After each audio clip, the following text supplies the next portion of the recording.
दोस्तों, स्वागत है आपका एक बार फिर।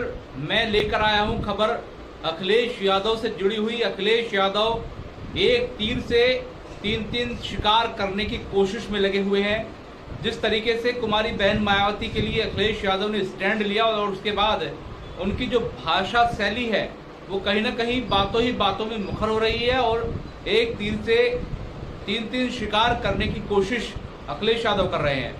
आपको बता दें कि उत्तर प्रदेश की 10 विधानसभा सीटों पर उपचुनाव होना है, लेकिन उससे पहले ही अखिलेश यादव पीडीए का जिक्र करते हुए जो लोग हैं, जो वोटर्स हैं, जो पिछड़ा दलित अल्पसंख्यक से जुड़े लोग हैं, उनको अपने पाले में, अपने पक्ष में करने की कोशिश में जुट गए हैं।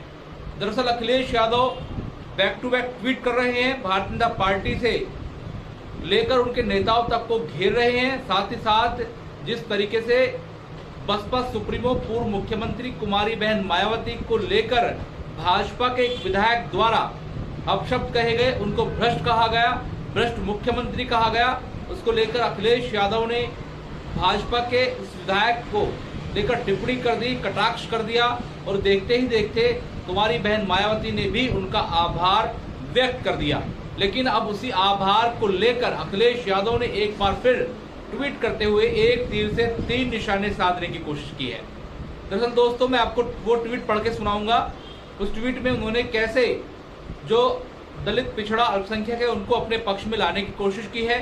साथ ही साथ भारतीय जनता पार्टी में बैठे इन समाज के लोगों को भी अपना बता करके अपने पक्ष में लाने की कोशिश की और कहा है कि किस तरीके से सत्ताधारी दलों में बैठे लोग उनके खिलाफ बोलते हैं, लेकिन वो वास्तव में उन्हीं के अपने लोग हैं, यानी कि अल्पसंख्यक, दलित और पिछड़ा इस समाज के लोग हैं और वो जल्द ही अपने खेमे में आ जाएंगे।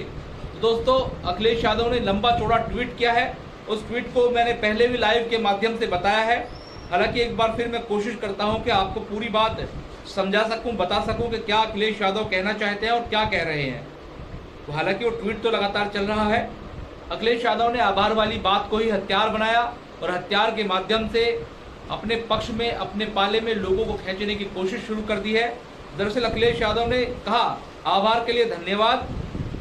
सच तो यह है कि आभार उन लोगों का है जो पिछले 2 दिनों से अपने मान सम्मान की रक्षा और उसकी रक्षा के लिए लड़ाई कर रहे हैं, सड़कों पर उतरकर अपना सक्रिय विरोध दर्शा रहे हैं, प्रदर्शन कर रहे हैं। इस विरोध का मूल कारण यही है कि भाजपा के एक विधायक द्वारा शोषित वंचित समाज की एक सम्मानित भूतपूर्व महिला मुख्यमंत्री जी का सरेआम अपमान कर दिया। उन्होंने आगे लिखा कि सदियों से समाज के प्रभुत्ववादियों द्वारा किए जा रहे मानसिक, शारीरिक, आर्थिक, सामाजिक उत्पीड़न के विरुद्ध आज उपेक्षित व विस्तृत समाज के लोगों में यह जो नई चेतना आई है उसकी एकता और एकजुटता आने वाली है, यानी आने वाले कल का सुनहरा या सुनहरी समतावादी, समानतावादी इतिहास लिखेगी। उन्होंने आगे कहा कि ये एक शुभ संकेत है कि पीडीए समाज अब प्रभुत्ववादी सत्ताधारियों के विभाजनकारी खेल को समझ चुका है और समझने लगा है। चंद लोगों की मजबूरी का फायदा उठाकर ये उन्होंने लिख दिया कि ये विभाजनकारी सत्ताधारी भले कुछ लोगों का हाथ पकड़कर कुछ भी कहने लिखने पर मजबूर कर लें, परंतु मन से वो कुछ मजबूर लोग भी हमारे ही साथ हैं, क्योंकि ऐसे मजबूर लोग भी जनता के हैं और वो जानते हैं कि ये प्रभुत्ववादी कभी उनके भले के बारे में सोच भी नहीं सकते हैं। सदियों से शोषित वंचित समाज के 99% लोग अब पीडीए में ही अपना सुनहरा भविष्य देख रहे हैं। दरअसल जो उन्होंने बात ये कही है कि उनके जो लोग हैं, जो सत्ताधारी पार्टियों में बैठे हैं, जिनको लेकर के वो उनका हाथ पकड़ करके कुछ भी लिखवा दे, कुछ भी कहलवा दे। दरअसल ये जुमला जो है, केशव प्रसाद मौर्य लगातार अखिलेश यादव के सामने खड़े होते हैं, उनकी बयानबाजी का तीखा जो है जवाब देते हैं। तो हो सकता है उनको लेकर के ये टिप्पणी कर दी हो या उनको लेकर के ये बात अखिलेश यादव ने लिख दी हो। उन्होंने कह दिया कि वो भले ही दूसरी पार्टी में बैठे हैं, भले ही सत्ताधारी पक्ष के दल के पक्ष में है, लेकिन वो अपने ही लोग हैं। उन्होंने आगे कहा कि जो राजनीतिक शक्तियां अपनी सत्ता बचाने के लिए अपने स्वार्थ भरे पत्रों पर दलित समाज से हस्ताक्षर करवाने पर बाध्य करती आई हैं, अब उनके बुरे दिन शुरू हो गए हैं। 90 में से 99 जागरण आ गया है, पीडीए समाज में आया है जागरण। राजनीतिक दलों की सीमाएं तोड़कर मान सम्मान की लड़ाई लड़ रहे पीडीए से जुड़ गया है। जो जुड़ने शेष हैं वो भी आने वाला समय में जुड़ जाएगा, शेष नहीं रह पाएगा। समाज की 90% जनसंख्या अर्थात पीडीए का आपस में 100% जुड़ना ही सामाजिक न्याय की क्रांति होगा। ये एकता इत्यादि की सैकड़ों सालों से चली आ रही नाइंसाफी को खत्म करेगा। पीडीए ही शोषित वंचित का भविष्य है। हम एक हैं और एक रहेंगे। अखिलेश यादव ने 10 सीटों से पहले ही, जो उपचुनाव होने उससे पहले ही इस तरह के जुमले बोलने शुरू कर दिए हैं और कहीं ना कहीं ऐसे सटीक जुमले बोल रहे हैं कि एक तीर से 3 निशाने साध दिए जाएं। और भाजपा में बैठे उन लोगों के लिए भी बोल दिया है जो उनके खिलाफ बोलते हैं, जो इस समाज से आते हैं, और जो बहुजन समाज पार्टी के वोटर्स हैं उनको लेकर के भी उन्होंने उनको लेकर के भी अपना एक पक्ष रख दिया है कि हमारे साथ आ जाइए और आपका भविष्य पीडीए के अंदर है।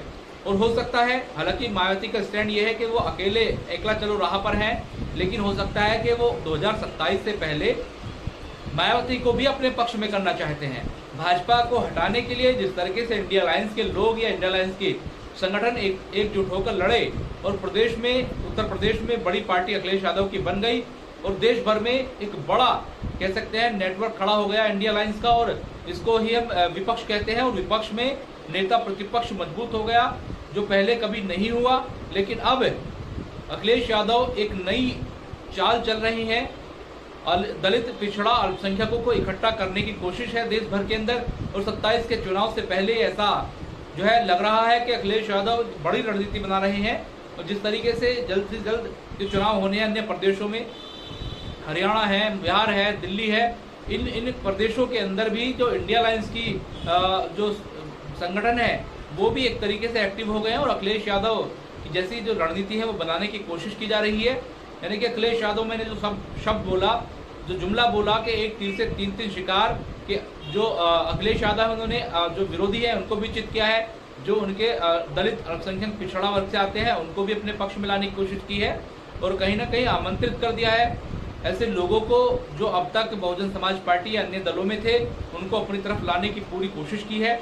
बहरहाल ये लगातार सिलसिला अखिलेश यादव के माध्यम से जारी है, लेकिन इसका कटाक्ष मैं जानता हूं कि केशव प्रसाद मौर्य ही इसका कटाक्ष करेंगे, इसका जवाब देंगे। वो क्या जवाब देने वाले हैं वो भी देखना होगा। लेकिन मैं आपको बता दूं, मायावती ने पहले ही साफ कर दिया है कि वो अकेली लड़ेंगी। वो समाजवादी पार्टी या कांग्रेस के साथ नहीं जाएंगी, न ही भाजपा के साथ जाएंगी। उन्होंने अपने संगठन में न केवल विस्तार करना शुरू किया है, बल्कि संगठन के जो कमजोर कड़ी हैं उनको हटा करके अन्य स्थानों पर या अन्य स्टेटों में लगा दिया है। जो शानदार या बेहतर कड़ी हैं, जो पुराने उनके नेता हैं, उनको मेरठ या फिर आसपास के जो पश्चिम उत्तर प्रदेश के जिले हैं उनमें लगा दिया है। यानी कि पश्चिम उत्तर प्रदेश के साथ साथ उत्तर प्रदेश में वो पूरी तरीके से एक्टिव होती दिखाई दे रही हैं और 10 सीटों पर वो चुनाव लड़ेंगी। और आने वाले 2027 के लिए उन्होंने कमर कस ली है। लेकिन क्या अखिलेश यादव के साथ बहुजन समाज पार्टी एक बार फिर जाने को तैयार है या नहीं है, ये अभी तमाम चीजें देखनी होंगी। लेकिन इंडिया अलायंस ये चाहता है कि जो कुमारी बहन मायावती की बहुजन समाज पार्टी है वो भी उनके साथ आ जाए। अगर 2024 के चुनाव में, लोकसभा के चुनाव में ऐसा हुआ होता तो आज देश में जो सत्ता थी वो पलट चुकी होती। देश के जो इस समय की स्थिति थी वो कहीं ना कहीं बदल चुकी होती थी। लेकिन कुमारी बहन मायावती ने ऐसा नहीं किया। अकेले चुनाव लड़कर उन्होंने ये बता दिया कि वो अकेले लड़ेंगी। लेकिन कहीं ना कहीं अकेले लड़ने के चलते इंडिया अलायंस को भारी नुकसान हो गया। लेकिन इंडिया अलायंस अब चाहता है कि कुमारी बहन मायावती को भी वो ले ले। लेकिन अब क्या कुछ भविष्य में होगा ये देखना लाजमी होगा। फिलहाल मुझे दीजिए इजाजत। मैं आपका दोस्त मनोहर चौहान। हमारे चैनल को यूट्यूब पर सब्सक्राइब कीजिए, न्यूज़ निवारण टीवी को फेसबुक पर फॉलो कीजिए और हमें इंस्टाग्राम पर भी फॉलो कर सकते हैं। हमारी वेबसाइट www.newsnivaranTV.com पर हमें पढ़ सकते हैं। फिलहाल दीजिए इजाजत। जय हिंद। परमानेंट हो चुकी उन परमानेंट प्रॉब्लम्स का सॉल्यूशन अब सिर्फ एक कॉल की दूरी पर। मैं राहुल दत्त, एक सेक्सुअल वेलनेस एक्सपर्ट। सालों से इस तरह की दिक्कतों का सामना करते कुछ पेशेंट्स अक्सर मुझसे कहते हैं कि डॉक्टर साहब हमें यकीन ही नहीं होता कि हम इतनी जल्दी हमेशा के लिए ठीक हो गए। हमने अपने इलाज के बारे में पहले क्यों नहीं सोचा। इरेक्टाइल डिसफंक्शन हो या लो स्टेमिना, लो स्ट्रेंथ, बेड पर जीरो परफॉर्मेंस या घटते हुए स्पर्म काउंट की क्वालिटी और क्वांटिटी, इन सभी समस्याओं का इलाज संभव है, लेकिन तब अगर सही समय पे डायग्नोस किया जाए, सही डॉक्टर के द्वारा सही इलाज दिया जाए। अगर आप भी इसमें से किसी प्रॉब्लम से परेशान हैं तो घबराएं नहीं, नीचे दिए गए नंबर पे कॉल करें, उष्मा क्लिनिक की एक्सपर्ट टीम से सही सलाह लें और सही इलाज चुनें। तभी तो बनी रहेगी रिश्तों में उष्मा।